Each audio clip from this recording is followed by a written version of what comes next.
હવે વાત કરીએ આજના ત્રીજા મહત્વપૂર્ણ મુદ્દાની તો કેટલાક એવા વ્યવસાય છે કે જેમાં ફરજ નિભાવનારાઓને રોજ જિંદગીનું જોખમ ખેડવું પડતું હોય છે, પરંતુ શું તમે એવું સાંભળ્યું છે કે ખેતી કરવા માટે કોઈ ખેડૂતે રોજ આવી જંગ લડવી પડતી હોય? સૌથી પહેલા તમને બતાવીએ આ દ્રશ્યો।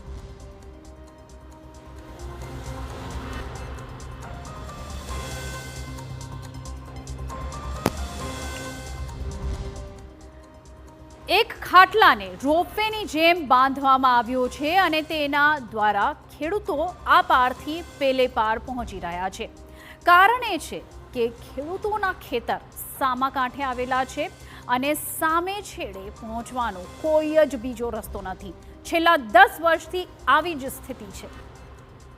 દ્રશ્યો રાજકોટના ઉપલેટા તાલુકાના મજેઠી ગામમાંથી સામે આવી રહ્યા છે। હકીકતમાં અહીં ભાદર નદીની બાજુમાં જ ખેડૂતોના ખેતર આવેલા છે, પરંતુ ભાદર નદી પર ચેકડેમ બન્યા બાદથી સ્થિતિ વણસી છે।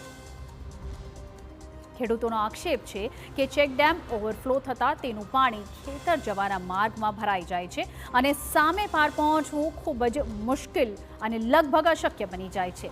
ગામના લગભગ 10 ખેડૂતોના ખેતરો સામા કાંઠે આવેલા છે અને કોઈ જ વૈકલ્પિક રસ્તો ન હોય ખેડૂતોએ કોઠા શૂઝ વાપરી આ રોપવે જેવી વ્યવસ્થા ઊભી કરી છે। જોકે સ્થાનિકો તેને લિફ્ટ કહીને બોલાવે છે અને ખેતરમાં ખાતર લઈને જવું હોય, ઓજારો લઈને જવું હોય કે પછી ખેતરમાં તૈયાર થયેલી જણસ લઈને પરત ફરવું હોય, તમામ માટે આ એક જ વૈકલ્પિક ઉપાય છે। સ્થાનિકો છેલ્લા 10 વર્ષથી એક પુલની માંગ કરી રહ્યા છે। આ માટે લેખિતમાં અનેક રજૂઆતો પણ કરવામાં આવી છે, પરંતુ તંત્રના પેટનું પાણી નથી હલી રહ્યું।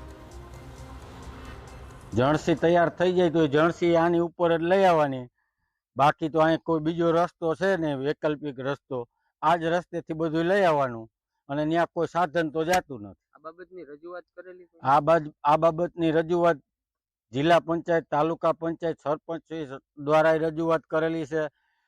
ધારાસભ્ય, સાંસદ સભ્ય બધાને રજૂઆત કરેલી છે।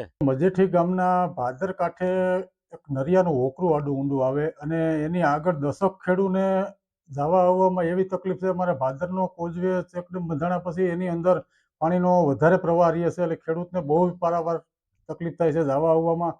એટલે ખેડૂતને જવામાં જો સરકાર તરફથી પુલ બાંધવામાં આવે તો 10 ખેડૂત છે એને ફાયદો થઈ જાય અને 2-3 જગ્યાએ લેખિત અમે આપેલ છે। હવે વાત કરીએ દિવાળી